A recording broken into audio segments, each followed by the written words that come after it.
Hello everyone. तो बच्चों मैं आज आपको बताने वाला हूँ कि रस क्या होते हैं। तो क्लास 10th 11th और 12th में ये हिंदी के पेपर में एक ये बहुत ही ज़्यादा पूछे जाने वाला क्वेश्चन है कि रस क्या होते हैं। रस के प्रकार के बारे में आपको जानने को मिलेगा। तो रस की परिभाषा से स्टार्ट करते हैं। तो काव्य को पढ़ने सुनने देखने से पाठक श्रोता और या दर्शक को जिस आनंद की अनुभूति होती है उसे हम रस कहते हैं। ठीक है। तो रस के 4 अंग होते हैं। कौन कौन से होते हैं? अस्थाई भाव, विभाव, अनुभाव और संचारी भाव। ठीक है, ये 4 फीलिंग होती है। अच्छा, वैसे रस होते क्या है? तो रस एक प्रकार से फीलिंग होती है, यानी कि हम किस चीज़ को पढ़ते हैं, सुनते हैं, देखते हैं। ठीक है, तो उससे हमारे मन में क्या फीलिंग होती है, तो वही होता है रस। ठीक है, तो ये रस के अंग थे 4। अब देखते हैं आगे। तो जो रस है, रस के कितने प्रकार है? ये 11 प्रकार के रस है। और उसके अंतर्गत कौन कौन से भाव है? यानी कि जैसे श्रृंगार रस के अंतर्गत रति नामक भाव उत्पन्न होता है। हास्य रस के अंतर्गत हास्य नामक अस्थायी भाव। और करुण में होता है शोक। रौद्र रस में क्रोध होता है। वीर रस के अंतर्गत यह उत्साह होता है। और भयानक रस में भय उत्पन्न होता है। विभत्स रस में जुगुप्सा उत्पन्न होती है। अद्भुत रस में विस्मय उत्पन्न होता है। शांत रस के अंतर्गत निर्वेद उत्पन्न होता है। वात्सल्य के अंतर्गत वात्सल्यता होती है। और भक्ति रस के अंतर्गत अनुराग यानी कि प्रेम उत्पन्न होता है। ठीक है, ये स्थायी भाव है। तो अब जिससे आगे की जो श्रृंगार रस होता है, श्रृंगार रस को देखते हैं इसमें। और श्रृंगार रस जो होता है ये भी 2 प्रकार का होता है। ठीक है, श्रृंगार रस कितने प्रकार का होता है? 2 प्रकार का होता है। एक तो संयोग श्रृंगार और एक वियोग श्रृंगार। अब देखते हैं कि श्रृंगार क्या होता है। जब नायक और नायिका के सौंदर्य प्रेम संबंधी वर्णों को श्रृंगार रस कहते हैं। ठीक है, यानी कि जब नायक और नायिका के जो मध्य जो प्रेम संबंध होते हैं, ठीक है, प्रेम संबंध के जो वर्णन को ही श्रृंगार रस कहते हैं। ठीक, तो श्रृंगार रस को रसराज या रसपति भी कहा जाता है।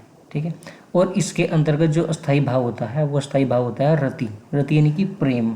ठीक है, और इसका जो उदाहरण है, कहत नटत रिजत खीजत मिलत खिलत लजियात भरे भोन में करत नैनो ही सब बात। ठीक है, तो रस के कौन कौन से भेद होते हैं? 2 भेद होते हैं, 2 प्रकार के होते हैं रस।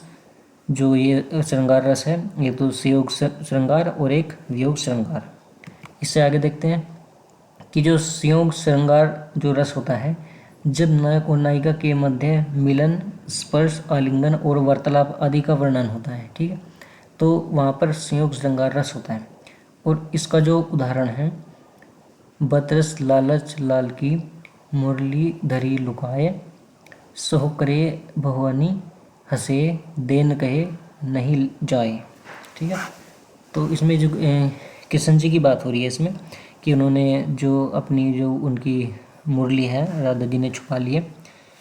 ठीक है, तो वहाँ पर उनका एक तरह से उनके बीच एक प्रेम है। ठीक है, तो वियोग श्रृंगार देखते हैं हम। वियोग श्रृंगार रस में क्या होता है, जहाँ पर नायक नायिका का परस्पर प्रबल प्रेम हो और वहाँ पर उनका मिलन न हो। ठीक है, यानी कि उनके बीच क्या हो, मिलन का अभाव हो। ठीक है, तो नायक नायिका के वियोग का वर्णन हो।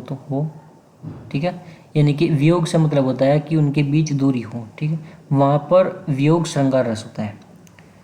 इसका उदाहरण देखते हैं कि निशिदिन बसरत नैन हमारे सदा रहती पावस ऋतु हम पे जब ते श्याम सिधारी। ठीक है, तो ये बोला गया है इसमें राधा जी के बारे में बताया गया है कि जो क्योंकि उनसे जो श्री कृष्ण जी हैं वे दूर चले गए हैं, इसलिए मतलब विलाप का वो हो रहा है इसमें। ठीक है, विलाप का भाव उत्पन्न हो रहा है।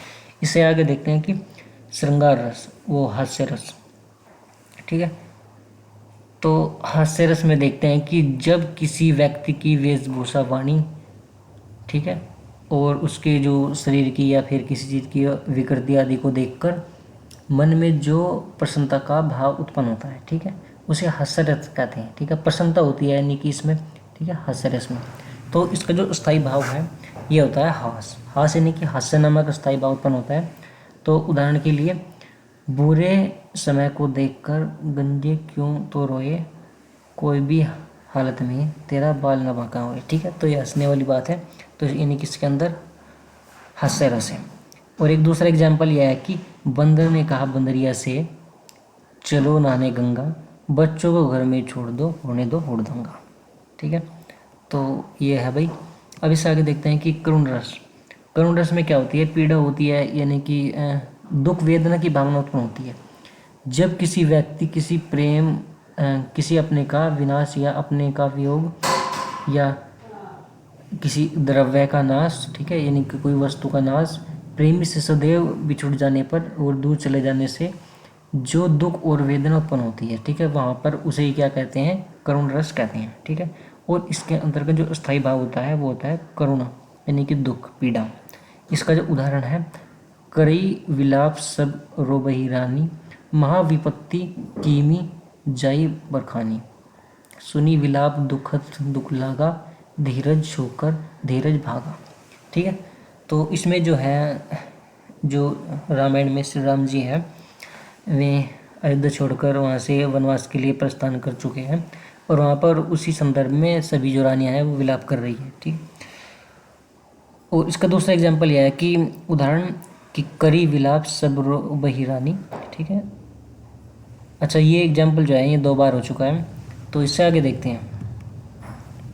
तो इससे आगे आता है वीर रस।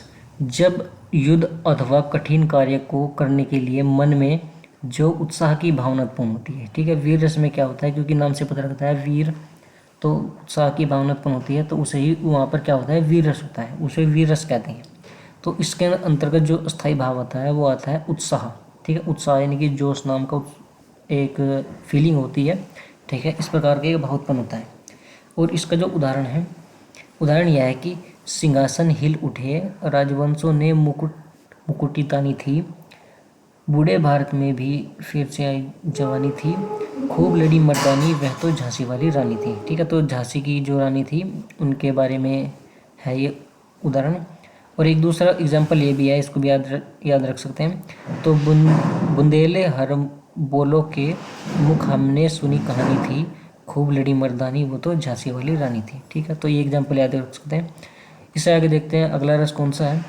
तो जो अगला रस है ये आता है रौद्र रस। ठीक है, अब इसकी जो डेफिनेशन है, जब किसी एक पक्ष या एक व्यक्ति के द्वारा दूसरे पक्ष और दूसरे व्यक्ति का अपमान करने, ठीक है, अपमान करने या अपने गुरुजनों आदि की निंदा से जो क्रोध उत्पन्न हो। ठीक है, यानी कि अपनों की जो निंदा कर रहा है कोई भी, तो उससे जो मतलब क्रोध और रौद्र उत्पन्न होता है उसे ही रौद्र रस है कहते हैं। ठीक है, और इसका जो स्थायी भाव होता है वो होता है क्रोध। ठीक है, क्रोध यानी कि क्रोध उत्पन्न होता है जब कोई अपने की बुराई करता है। तो नोट में क्या है कि इसमें क्रोध के कारण क्या हो जाता है कि मुंह लाल हो जाता है। ठीक है, नहीं, दांत पीसने लगता है, दांत को मतलब एक तरह से दबाने लगता है, शस्त्र और चलाए जाते हैं इसमें जब गुस्सा आ जाता है, तो भौहें चढ़ाना। ठीक है, आदि रौद्र रस के ये भाव है, ये सारी फीलिंग है इसकी। उदाहरण में देखते हैं कि श्री कृष्ण के सुन वचन, अर्जुन क्षोभ से जलने लगे। ठीक है, सब शील अपना भूलकर करतल युगल मलने लगे, संसार देखे अब हमारे शत्रु रण में मृत पड़े, करते हुए घोषणा में हो गए उठ खड़े। ठीक, तो एग्जाम्पल याद रख सकते हैं। इससे आगे देखते हैं कौन सा रस है। इससे आगे है कि अद्भुत रस।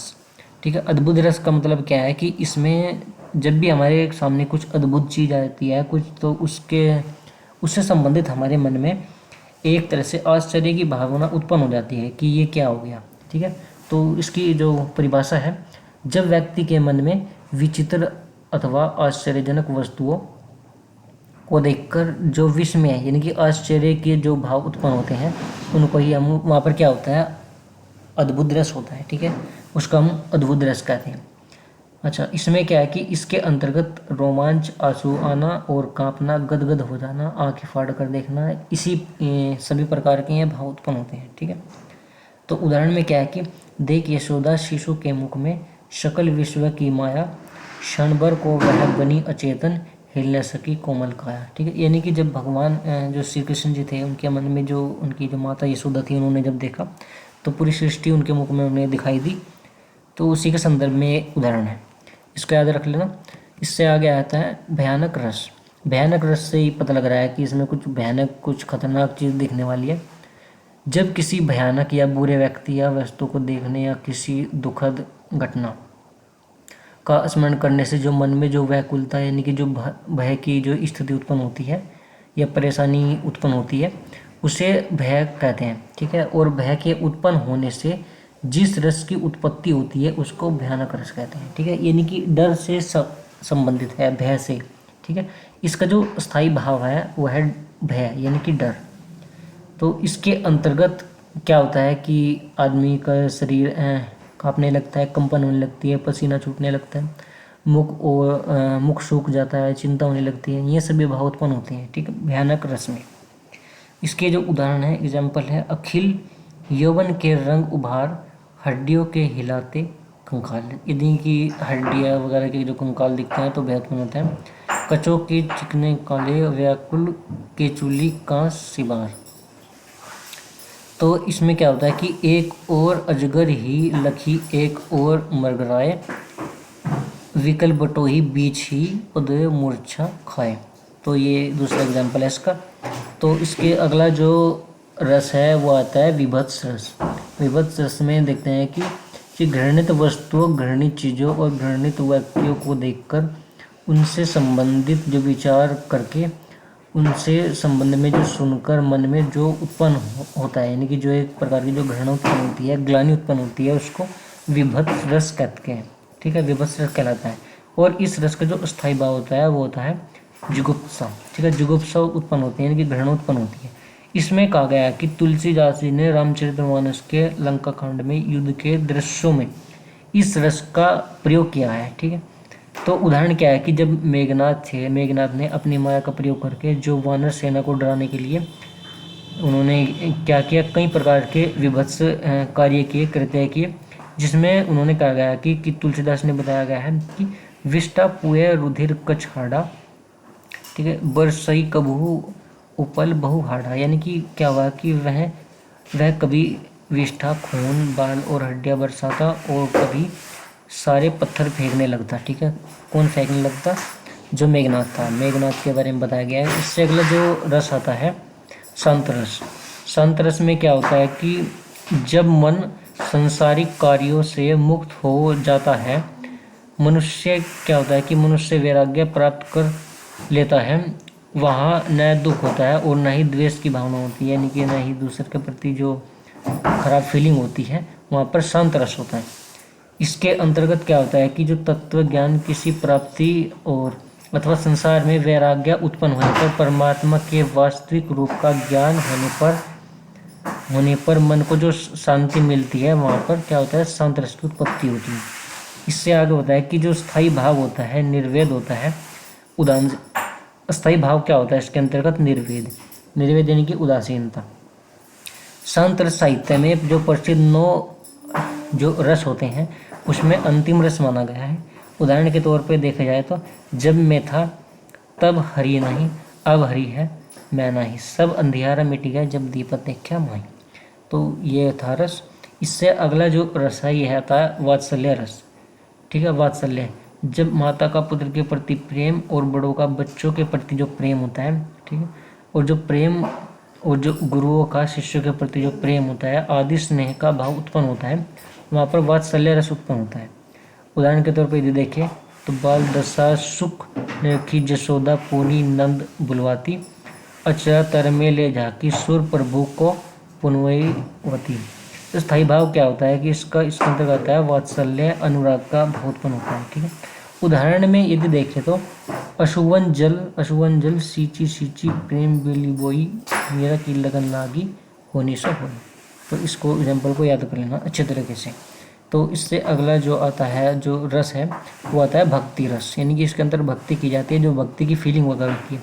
जब ईश्वर के प्रति जो प्रेम और अनुराग का वर्णन किया जाता है, अनुराग यानी कि प्रेम, ठीक है, आसक्ति, जब ईश्वर के प्रति प्रेम, अनुराग या आसक्ति का वर्णन किया जाता है तो वहाँ पर भक्ति रस होता है। ठीक, इसके अंतर्गत जो स्थायी भाव होता है, स्थायी भाव में क्या होता है? देवरति। देवरति यानी कि ईश्वर के प्रति प्रेम, ईश्वरीय प्रेम। इसके अंतर्गत उदाहरण क्या है कि अंशुवल जल सींची प्रेमी बोली बोई, मेरा की लगन लागी होनी सो होई। ठीक है, यानी कि मेरा जो है वो भगवान श्री कृष्ण के प्रति जो प्रेम है उनका, उसके बारे में इसमें बताया गया है। उदाहरण क्या है इसका कि प्रभु जी तुम अचल हम पानी, तुम चंदन हम पानी, जा की अंग अंग बात समानी। ठीक है, तो ये एग्जाम्पल था इसका, याद कर लेना भक्ति रस को। इससे आगे तो इस वीडियो में इतना ही। तो बच्चों मिलते हैं अपनी नेक्स्ट वीडियो में। यदि वीडियो पसंद आई हो, हमारा यह प्रयास पसंद आया है, तो आपको इस चैनल को सब्सक्राइब करना है, टीचर ऑनलाइन अकेडमी को सब्सक्राइब कर लेना। ठीक है, लाइक शेयर और सब्सक्राइब कर लेना और कमेंट करना। ठीक है, तो मिलते हैं नेक्स्ट वीडियो में एंड थैंक्स फॉर वॉचिंग।